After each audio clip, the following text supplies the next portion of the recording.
So where do we point to find real solutions? As I see it, again, I mentioned it, in order to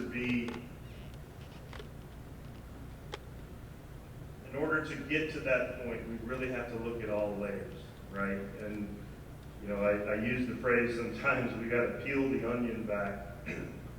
One of the things that I try very hard to do, whether it was as a farm manager or in this position, aside from the fact that I've always tried to base things around the horse, I've always tried to take a step back until I got to that one common point to where you can actually look and see if there's something that we can look at that is a definable reason for what's occurred. Sometimes it's very difficult. I was on record last night on a TV interview, and I said that I don't think when one examines the 9 racetrack fatalities at Churchill, I don't think that they're going to find a definable point that links them all together. I just don't. Maybe I'm wrong. I've certainly been wrong before, but I don't think it's the track. I don't think horsemen sent horses to the track that were doped. And I don't think that the initiatives that were put out were based on everything, especially the 2 common things, right? There are 2 common things with all of the horses, all 12 of the horses at Churchill. One of them, they were all at Churchill. But the second was, they all went through the exact same veterinary, whether it be KHRC or HISA inspections. Every one of them was regulated in the exact same way. Bullet points that came out of the 3, one was actually an initiative by the racetrack that was put into place, so they took that purse money down to last. But the other 2 bullet points made an assumption, at least I read it that way, and I think most people read it that way. It was the horseman, right?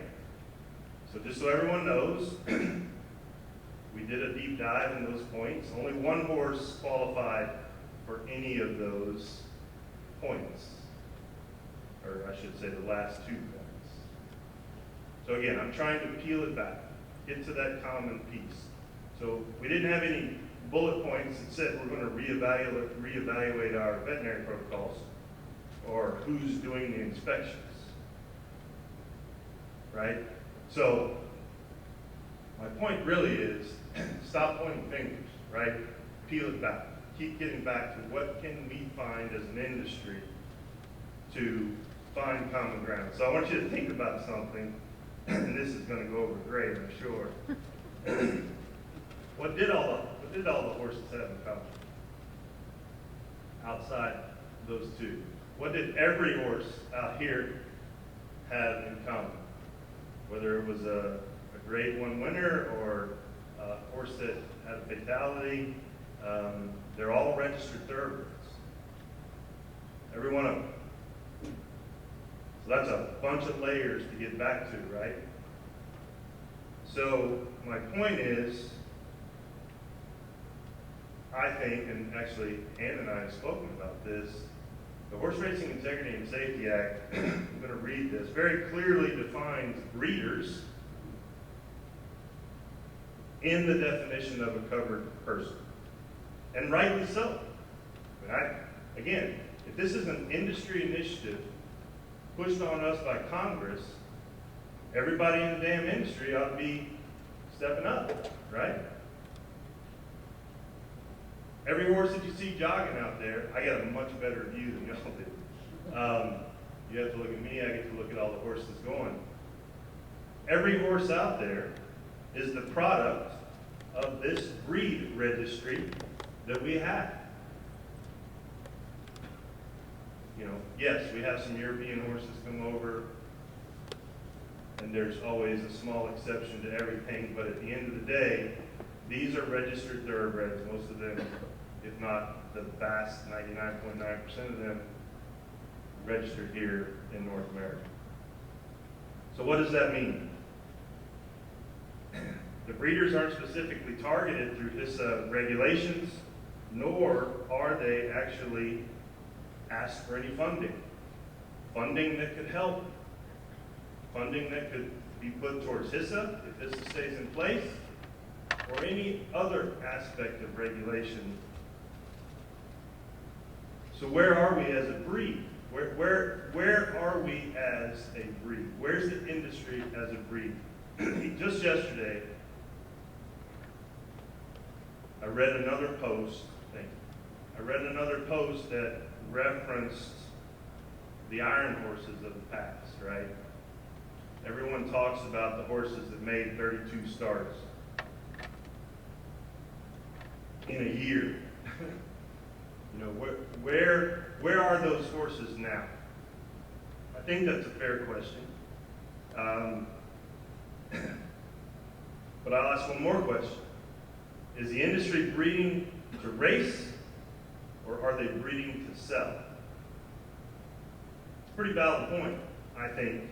I've had a lot of discussions with people in the industry that are pedigree analysis or analysts, and they analyze pedigrees, and they often say, and some of your larger breeders that breed to race will say, there's too much focus on the commercial market. I'm going to, again, I'll take the HBPA hat on. We need to be breeding to race. So one other piece of history in my bio is in 2013, as general manager for Adina, I came walking out of the back of the ring after we sold the Touch Gold. That was a good horse, right? And I was happy about that, but then another horse that was bred by a breeder in Bourbon County, and the yearling happened to be one of the Adina stallions, and the horse RNA, the yearling RNA, for a tremendous amount of money, probably, I'm going to recall, 10 to 15 times higher than the stud fee. And Christina Basanakis grabbed me as I'm walking out the back, and she and I knew each other a bit, and I have a tendency, and this is where I always say the Louisiana redneck comes out, I have a tendency to spout off. And so, she's a good journalist. She quoted me, dead straight in the TDN. Still have it. Have a picture on my phone. Made the comment in 2013 that if breeders don't start breeding to race and stop breeding for the commercial market, this industry is in trouble. When I got back to the office, I had a message from John Nehru. John Nehru called to tell me that I was one of 2 people in the last decade that he had heard who made any sense at all. And so what that does for a relatively young general manager of the, I think, 4th largest farm in the world, I was pretty proud of that. So for me, that's the point, right? That product that we see out there starts somewhere. So who is managing the breeding industry? We need to get to that point. Because I'm telling you, as a longtime farm manager, issues of soundness do not just, or unsoundness, do not just start at the racetrack. It also starts at the farm. You hear a lot about pre-existing injuries, right? Pre-existing injuries. We need to get a better definition of pre-existing injuries because to my knowledge, transphyseal bridges, transphyseal screws, periosteal strippings don't fall into that category as we speak. But those are done on farms, right? Corrective surgeries with the intent of having a better commercial product. That hurts at the racetrack, in my opinion. That hurts the product. So how long has this been going on, right? Who's watching over the breed. We need more monitoring of the breed registry. I'm sorry, we need more monitoring of the breed from the breed registry. I think that's an important fact, because as an industry, peeling back the layers, we've got to look at all aspects of it. And I think that's an important aspect that nobody seems to go back to. Nobody seems to walk back far enough to see what is the commonality of that horse. Sometimes you don't have to go back that far, but that's an important aspect. And I want everybody to understand a little bit. As I told you, organic chemistry stopped me from being a veterinarian, but pre-existing injuries, the reason I say it needs to be redefined, it isn't a pre-existing injury that they talk about when they talk about a catastrophic fatality. Well, the horse had a pre-existing injury. So a remodeling dysfunction, which is very rare, is what's going on. And I think that, again, everybody in here is educated.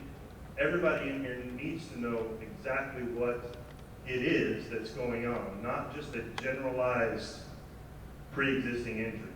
Because again, how many Breeders' Cup winners did I raise? 9? Macho Uno, champion 2-year-old, Breeders' Cup winner. He had chips taken out of a stifle and an ankle. Is that a pre-existing injury? As a yearling, right? They're there. But what is that pre-existing injury?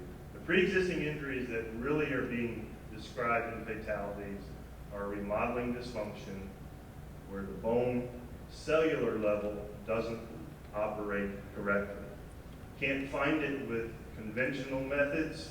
That's why, again, I go back to where we are as an industry. We need to use science, technology, and begin to really peel back the layers to find out how we can make the environment and the horse safer. So I ask you again, are we breeding to sell, or are we breeding to race?